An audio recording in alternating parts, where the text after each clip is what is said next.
In a time when much of the world was lost in darkness, a golden light shined brightly from the heart of the Islamic world. This was a time when knowledge was sacred, scholars were celebrated, and the pursuit of truth was a divine mission. This was the golden age of Islam, a period when the Abbasid Caliphate led the world in science, medicine, astronomy, mathematics, and philosophy. Today, we take you back over 1,000 years to explore the legacy of Muslim scientists who shaped our modern world. The Abbasid Caliphate came to power in the mid-8th century with Baghdad as its capital. Founded by Caliph al-Safa in 750 CE, the dynasty soon shifted the focus of the Muslim world toward learning, trade, and science. It was under the rule of Caliph Harun al-Rashid and his son al-Ma'mun that Baghdad became the most intellectually advanced city on earth. A place once called the City of Peace, Baghdad became the heart of knowledge, where Muslims, Christians, Jews, Persians, and Greeks gathered not as enemies, but as scholars. One of the most remarkable institutions of this era was the Beit al-Hikmah, or House of Wisdom. Founded in Baghdad, it was a massive research center and library, home to thousands of manuscripts in science, philosophy, and medicine.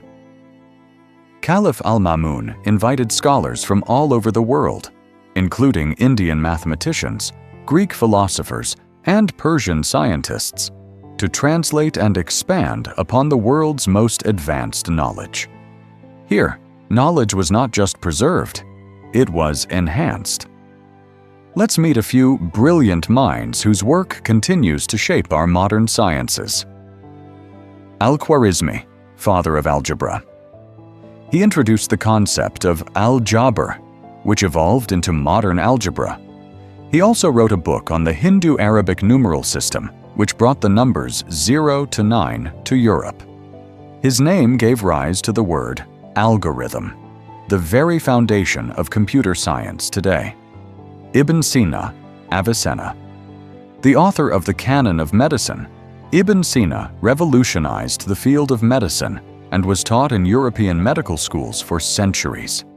He described diseases like cancer and tuberculosis, and even proposed psychological treatment for mental illness. Al-Razi, Rhazes. A pioneer in chemistry and medicine, Al-Razi differentiated between smallpox and measles and promoted scientific methods in hospitals. He used alcohol for sterilization, centuries before it became a global medical standard. Alhazen, Ibn al-Haytham. A true father of optics, he proved how vision works, that light enters the eye, not the other way around. He also laid the groundwork for the scientific method using experiments and observation.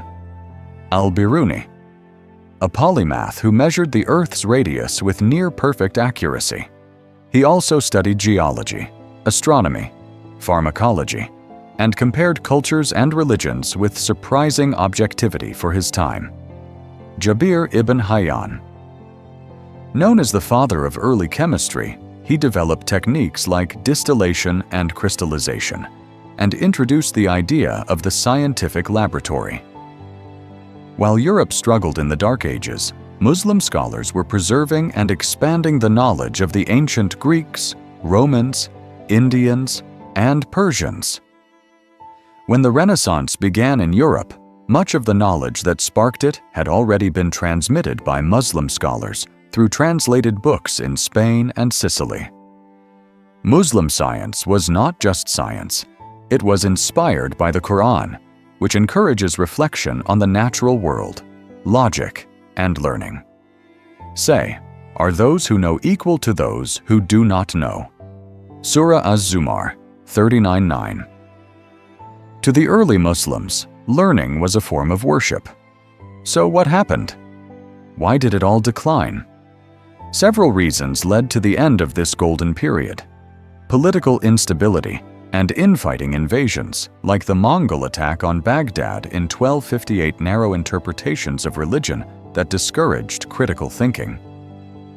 But the legacy remained, hidden in the textbooks, absorbed in European universities, and still beating in the hearts of modern Muslim scientists today. The story of Islamic science is not just history, it's a reminder. A reminder that our religion encourages exploration, research, and deep thinking. A reminder that our past was glorious not just because of armies, but because of ideas. And maybe, just maybe, it's time to spark a new golden age. If you enjoyed this video, don't forget to like, comment, and subscribe. Share this with someone who needs to be reminded of the rich legacy of Islam and science. Until next time, keep seeking knowledge and keep shining.